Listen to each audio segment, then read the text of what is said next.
Today, we are looking in depth at the 28mm focal length, looking through a bunch of the options from both Fujifilm and Leica, comparing a kind of ridiculous setup of cameras that go from well over $10,000 to well under $2,000. And that is the Fujifilm X100V with the WCL, the Fujifilm XE4 with the 18mm f2, the Leica Q2 or Q2 monochrome as this one is, and the Leica M10 with the 28mm Summicron.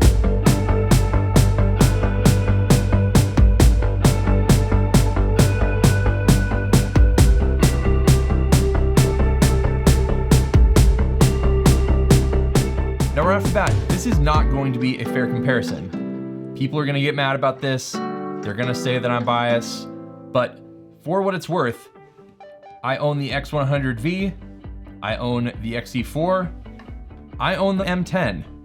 I'm considering buying a Q2. There's lots of different ways that you can go about doing this, but I think they all have their own respective reasons why they should exist and why a particular person, maybe like yourself, would rather get one of these over the other ones. So today we're going to look into that. We're gonna look at image quality, ease of use, and obviously cost. And then in that, kind of like your value per experience, per dollar, per whatever, as there is definitely a ridiculous cost, I guess, gap between many of these. So as far as disclaimers and a bit of background, the Leica Q2 monochrome was sent to me by KEH for review. I don't get to keep it. I'm sending it back tomorrow. They don't even know I'm making this video in particular. The Fujifilm XE4 I got as part of the XE4 launch when it came out about a year ago. I purchased the 18mm lens on its own by myself with my own money. The Leica M10 and the 28mm Summicron are mine, paid for them with my own money. And the Fujifilm X100V I bought and paid for it with my own money. But the good people at Moment did send me the WCL adapter that changes the 35mm focal length equivalent to a 28mm equivalent on the X100V. So I do want to thank Moment for sending that over so I could sort of complete my way of doing this 28mm comparison. The most obvious factor in whether or not you are probably going to get one of these cameras or consider it for your own personal life or professional life or whatever you might want is most likely going to be cost. And while you can't get the M10 brand new, I jumped on and saw what it went for when it first came out in 2017. So we're gonna use that number instead of the like $200 or whatever they charge for the M10R right now. And that M10 number is about honestly in the middle of where the M10R goes for now and what the M10 goes for on the used market. So starting at the top, the M10 at launch cost $6,595. The 28mm Summicron comes in at $4,995 brand new. The Leica Q2 comes in at $5,695. And if you want to step it up or step it down, depending on your thought on it, to the monochrome version, you actually have to spend another $500 to lose your color capabilities at $6,195. The XE4, in terms of values, is going to crush the competition there. The body itself is $849 brand new. The lens is $599 brand new, but you can pick it up since it's one of Fuji's first lenses ever. You can pick it up for like under 250 bucks probably on the used market. And so even brand new, the XE4 18 f2 combo is $1,448. And then the X100V plus the WCL lens, the X100V is $1,399 and the WCL is $349, which puts your total there to $1,748. So if you do the math and you really had the budget for everything available here, you could actually buy the XE4 and the 18mm and have $10,000 to do whatever else you wanted to. That being said, all of these are honestly good options. It just depends on what your use case is. So let's jump into it. For frequent viewers of the channel, you know that this is my X100V, and it is one of my favorite cameras that I have ever used, mainly because it is so dang small. And the idea of adding this WCL lens on top of it to convert it to a 28mm focal length feels like it would be enormous. And yes, it is a little bit more front heavy and stuff. but it really doesn't weigh that much. And so overall, that's not an issue. The XE4, I actually have a thumb grip as well as just like a hand grip that has the Arca Swiss style tripod thing on here because I usually use it as my overhead camera, and I've been using it to scan my film.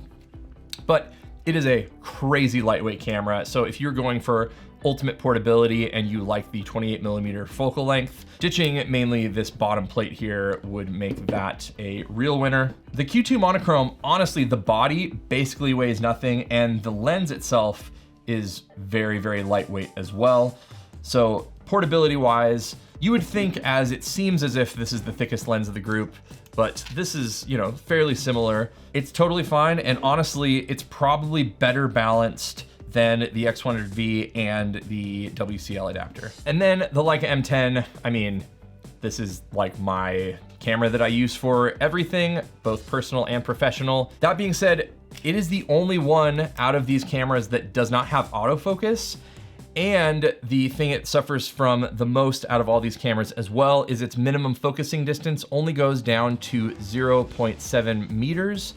So that is right there. Where the camera is currently right there is where the closest you can get to focusing on the little monitor that's above my screen. And apologies for the audio, that probably sucked.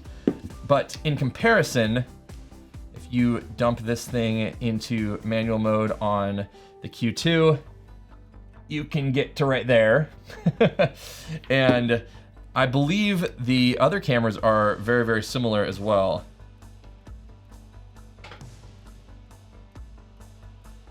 So that's focus with the XE4.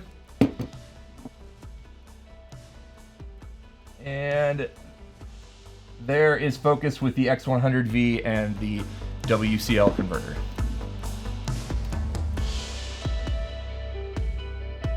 So the M10 costs significantly more than the rest. It doesn't have autofocus and it can't really focus close at all. So what's sort of the use case of that? I mean, it has an interchangeable lens system, which only the XE4 has in this group at least. You can add conversion lenses to the X100V, but it's not actually, you know, interchangeable lenses.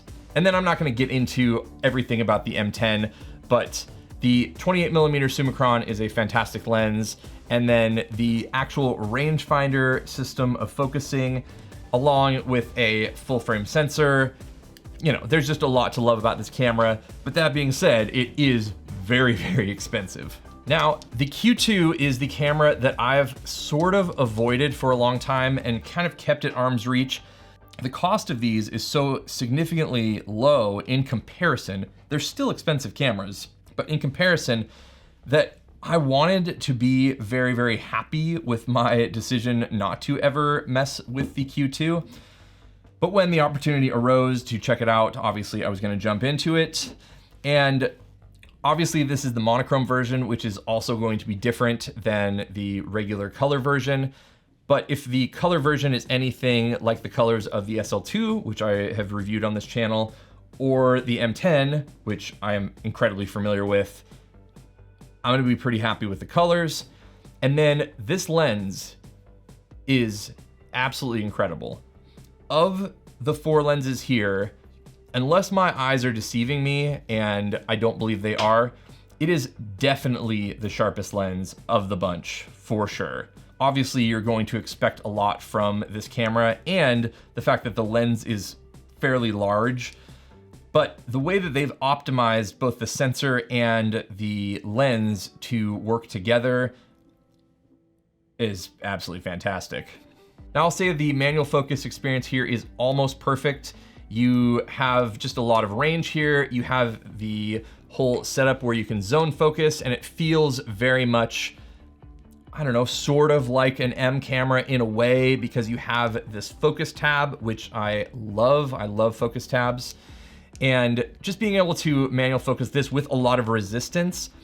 And I don't know if it's actually moving the glass. It probably isn't, but it's significantly better than this whole focus by wire thing here on the 18mm f2. And it's honestly better than almost any other autofocus lens that I've used for manual focus. So there is that. That being said, you can't do manual focus and autofocus combined together, which is something that I often do. It also doesn't really back button focus.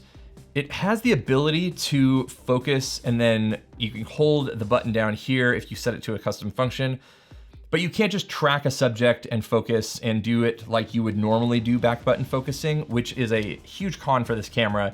That being said, it hasn't been that big of an issue. And despite the fact that the autofocus in both of these cameras is actually superior, I haven't found myself missing enough photos to really make me consider not buying one because of that. The other thing being that it is a full frame sensor with an f1.7 lens. So of all of these cameras, if you are into shallow depth of field at all, not that you're gonna get a ton from a 28mm focal length, the bokeh and the depth of field and everything is definitely the most shallow. It also brings in the most amount of light. And then something that I don't see talked about nearly enough about this camera, it actually has image stabilization in the lens. So you can also handhold it significantly better and low light at slower shutter speeds and get much more usable results. And I can't speak to the regular Q2, but since this has a monochrome sensor, the high ISO performance of this camera is the best I've ever used in any camera. So shooting this thing at ISO 50,000 for me for personal use is definitely a possibility.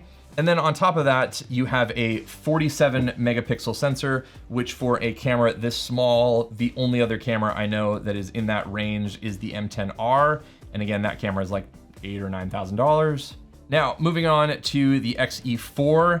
This camera, if you are just looking for a budget 28mm personal option that maybe you don't care as much if it gets a little bit beat up or whatever, I think it's fantastic. The autofocus, again, is better than the Q2 on a small little form factor, and again, smaller, even the body and the lens are both smaller than the Q2 as well. Now, that being said, you have an APS-C sensor, which is definitely much, much smaller than the full frame sensors of the M10 and the Q2. And so your equivalent depth of field in terms of what it actually looks like is gonna be closer to 2.8 on both of these, as the crop factor is about 1.5.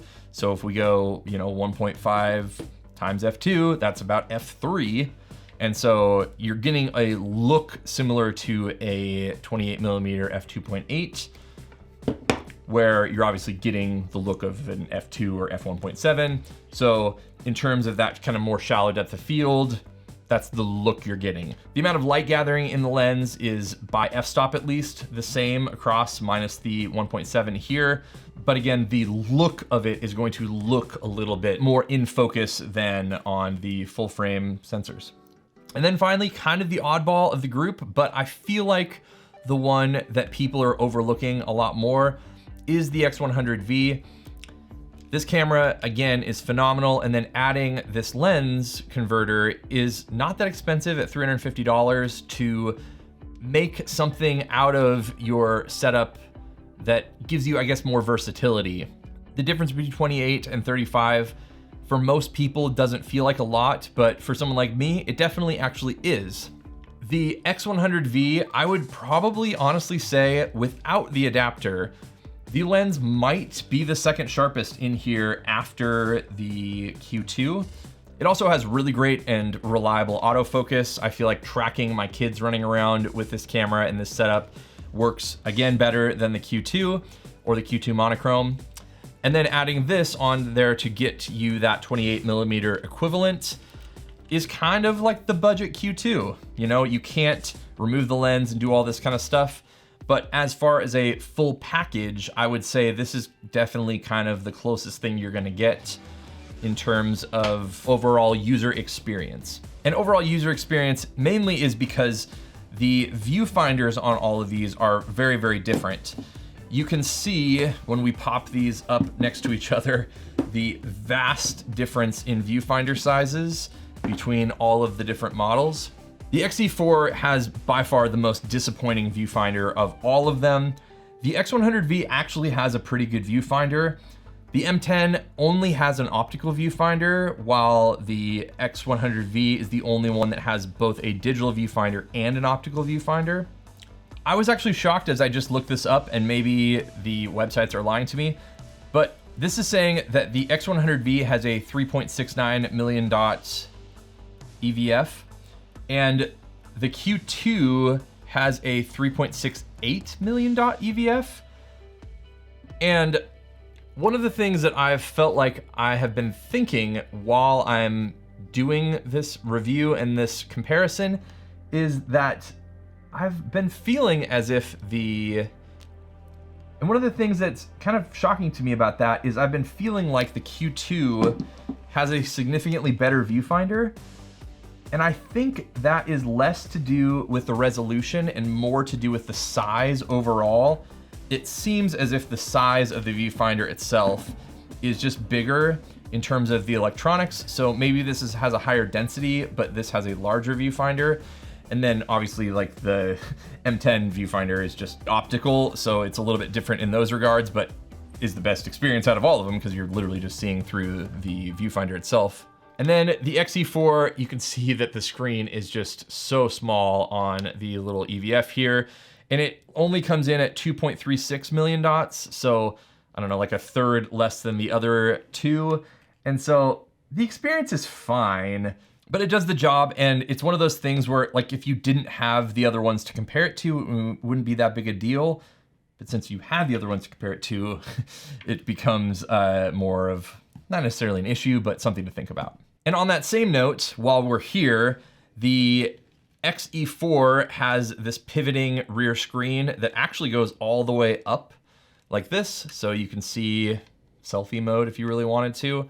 And the X100V has a similar one, but it doesn't go all the way up. So it gives you the ability to move it one direction and kind of shoot from the hip.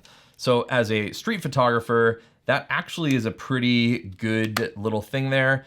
And I use these all the time for my young children running around. Getting down on their level isn't always my favorite thing, so jumping in and using this as its little waist level finder or getting it down like this, I can still see what I'm doing, where both the M10 and the Q2 would not really be working that way, especially with the M10, as you aren't really gonna be able to focus down there anyway without your face being in the viewfinder. That all to say, they are absolutely fantastic options no matter which way you go. And so here, I guess, are sort of my final recommendations between all four. If for you, budget is not an option and you don't care about autofocus, the M10 is 100% the camera you should buy.